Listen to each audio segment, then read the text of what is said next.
Good morning. Today I'm going to show you how I would style one of my vintage outfits and also talk you through some of the standard vintage aesthetics to look for. The dress which we're going to be styling today is this beautiful one here. This is a beautiful dress from Hearts and Roses. I bought this quite a few years ago actually, and it is still absolutely lovely. The great thing about it, of course, is because of the straps up here, it works perfectly for those hot summer days. And equally, if it is a little bit colder in spring, for instance, or autumn, you can just pop a bolero over the top and you are set for the day. I suppose let's get this on and we can start styling this. There we go. Now, one of the beautiful things I find about vintage fashion is that it's very much drawn to that hourglass figure, as I've spoken about before. So in this instance, with a swing dress, you're seeing it comes right in at the waist and then it flares out in the skirt area, which just allows that beautiful figure. Now, one thing that they did in the 50s to help accentuate that figure is they added petticoats. Here is this petticoat which I'm going to use for this outfit, a gorgeous white. Best thing is about white is that it could go with pretty much everything. Let me just get this on and I will show you just how it improves the figure. There we are. Okay, and that is the petticoat on. Now, whenever I pop a petticoat on, one thing I try and do is I check the height of the petticoat compared to the dress. So looking here, I can see that the dress is longer than the petticoat. You might think that's okay, and that's fine, and yep, absolutely, if people want to do that. Personally, I want to try and get them to line up a bit more closer, because otherwise I find that the volume just drops at the ends, as you can see. There you go. I think that is much better. So you can see here how the volume is just staying all the way there up until the end now, and even when I twirl a little bit, you can see just a hint of the petticoat there. But the petticoat itself just accentuates that figure a lot more, which is very vintage. Now, of course, another thing about vintage fashion is that they love their accessories. So what I need to do now is I need to think about what I would pair with this. Looking at the dress itself, I see I've got four main colours. I've got light pink, dark pink, I've got some green, which you can see here in the flowers, but I've also got some blue.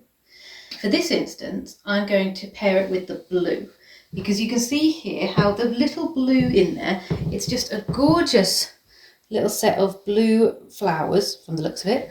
I think if I accentuate that, if I pair it with some blue accessories, that will just really help the blue pop.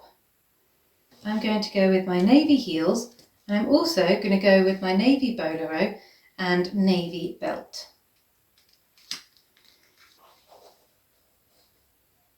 The only challenge with the petticoat is it does make it a little bit harder to see what you're doing with your shoes.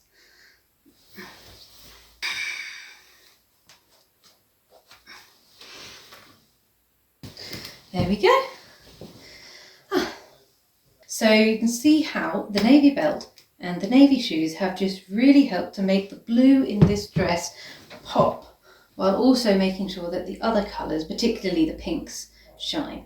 This would be a perfect outfit for summer, without the bolero, just with the straps, just strolling along on a summer park.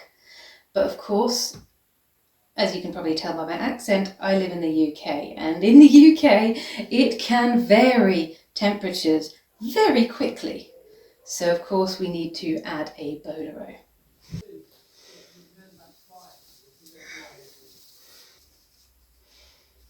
There we are.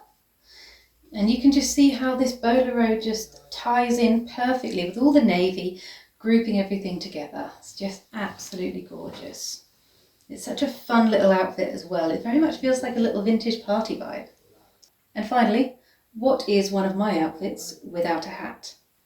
For this instance, I'm going to go with this scenery hat. So there we go. I'm just going to pop that on like that.